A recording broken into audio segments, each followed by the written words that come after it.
Olá, pessoal! Sou a professora Ellen e hoje daremos continuidade à discussão travada nas nossas últimas aulas de língua portuguesa aplicada do seu curso técnico de eletrotécnica.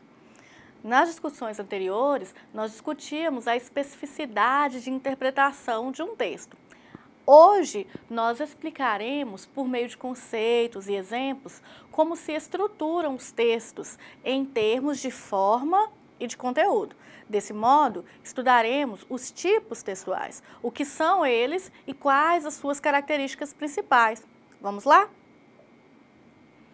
Bom, agora que nós já estudamos em nossas últimas aulas o que é um texto e quais são os elementos que atribuem a ele um viés significativo, iremos estudar as formas como os textos se apresentam, pois de acordo com a sua estrutura, seu objetivo, sua finalidade, os textos irão se agrupar em tipologias textuais.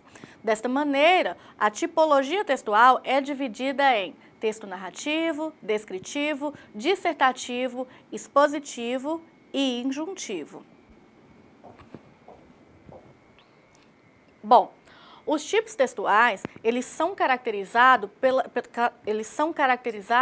pelas suas estruturas formais.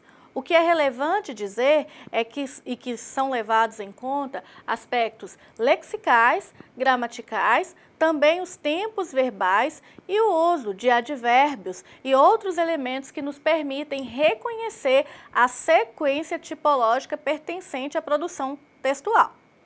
São 5 os tipos textuais: narração, descrição, injunção, dissertação e exposição. Vejamos agora a peculiaridade de cada um deles. A narração é o nosso primeiro tipo textual.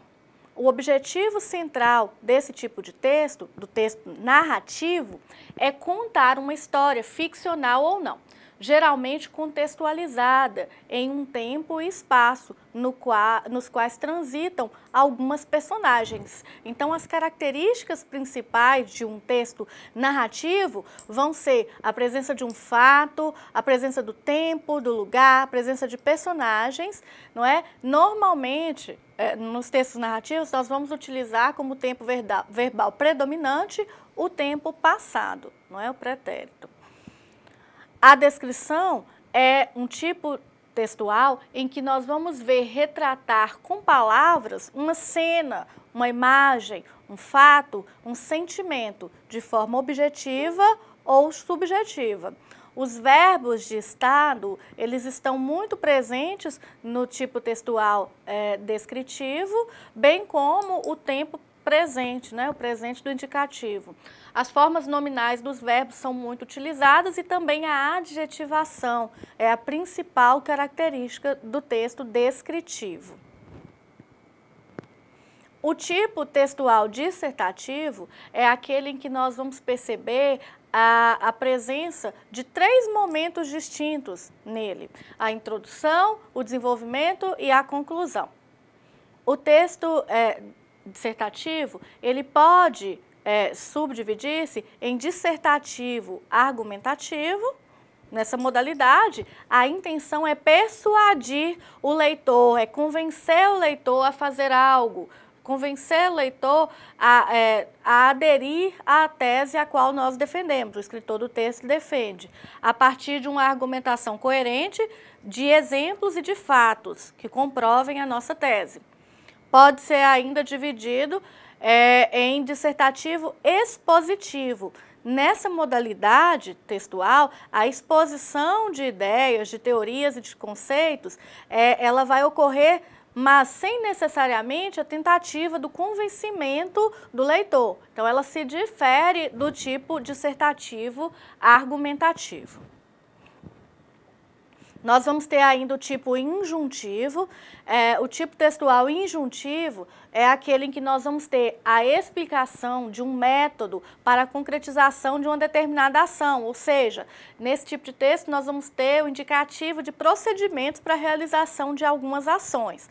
O uso dos verbos no imperativo são recorrentes, é recorrente nesse tipo textual.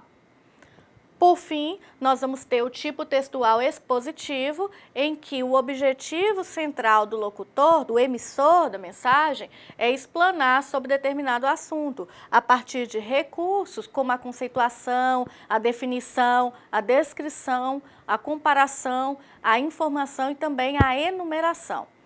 A linguagem utilizada é sempre uma linguagem muito objetiva, com predomínio da terceira pessoa.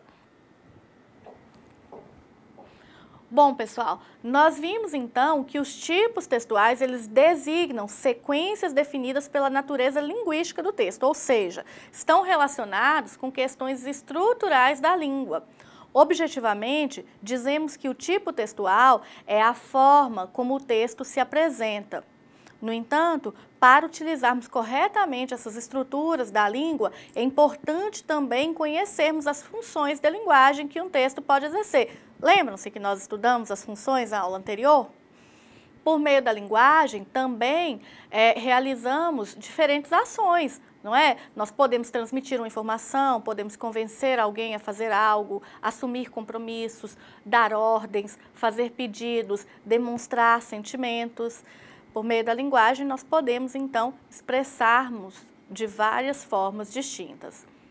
Bom, pessoal, essa é a mensagem que eu gostaria de passar para vocês. Eu espero que a discussão aqui iniciada seja útil à compreensão e esclarecimento do conteúdo do livro didático. Bons estudos! Até a próxima videoaula.